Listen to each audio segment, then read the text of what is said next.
नमस्कार दोस्तों, मैं रुस्तम खान और आप देख रहे हैं AK24 आपका खबरी। दोस्तों, आज आपको ऐसी तस्वीर हिंदुस्तान की हम दिखाने लाए हैं जिसे सफाई कर्मचारी कहा जाता है।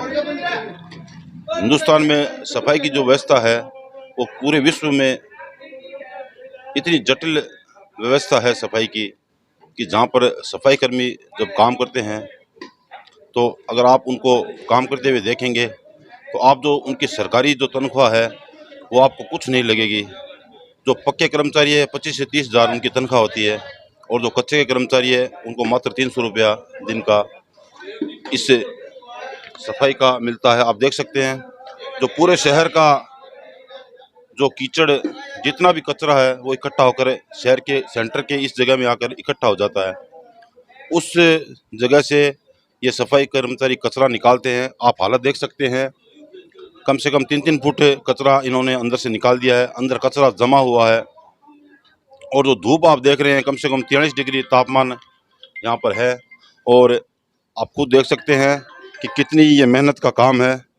तो मेरे कहने का ये मतलब ये है कि विदेशों में आप सफाई की व्यवस्था को और जो हिंदुस्तान में सफाई की व्यवस्था है उसमें जो अलग बात ये है कि अगर आप गल्फ़ की कंट्रियों में जाओगे तो जो सफाई कर्मचारी हैं, बल्दिया नाम से कंपनी से सफाई कर्मचारी काम करते हैं, अगर आप उनमें और इनमें तुलना करोगे तो आपको दिन और रात का फ़र्क दिखाई देगा।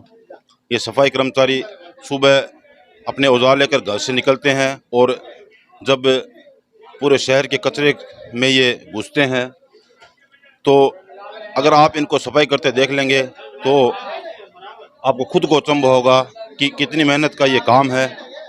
फिर भी जो एक सीमित इनकी तनख्वाह है 25 से 30 हज़ार रुपये पक्के कर्मचारी को मिलते हैं और अगर आप किसी साधारण आदमी को इसके 1 लाख रुपये देने करेंगे तो ये काम वो महीने में नहीं करेगा।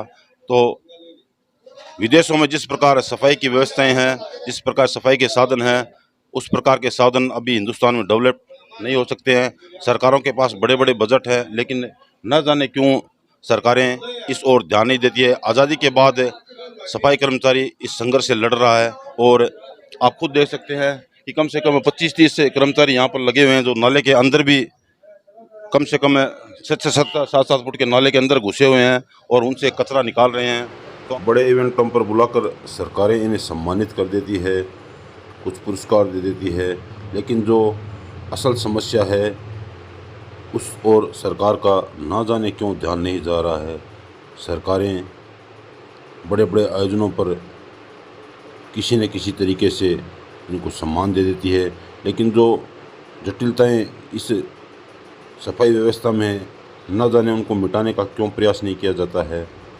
कोरोना के टाइम जब कोरोना योद्धा बनकर ये उभरे थे तो सरकारें कोरोना योद्धा करके खूब इनके लिए उन्होंने योद्धा का खिताब दिया था, लेकिन जब बात इनकी व्यवस्थाएं सुधारने की आती है तो न जाने सबकी जुबान पर क्यों ताले लग जाते हैं। सफाई कर्मचारी असल में योद्धा है और जो ये नाले हैं 10-10 फुट के, उनके अंदर से ये जब कीचड़ निकालते हैं तो आम आदमी के ये बस की बात नहीं होती। तो सरकारों को इन व्यवस्थाओं को सुधारना होगा और आम आदमियों को जो हीन भावना इनके लिए बनी हुई है उससे दूर करना होगा और समाज का जिस तरीके से बाकी अन्य नौकरियों में कर्मचारी सम्मान पाते हैं वो सम्मान इनको देना होगा। और जो सफाई व्यवस्था की जो जटिलताएं हैं, सरकार डिजिटल व्यवस्थाएं करके इनकी स्थिति में सरकार को भी सुधार लाना होगा।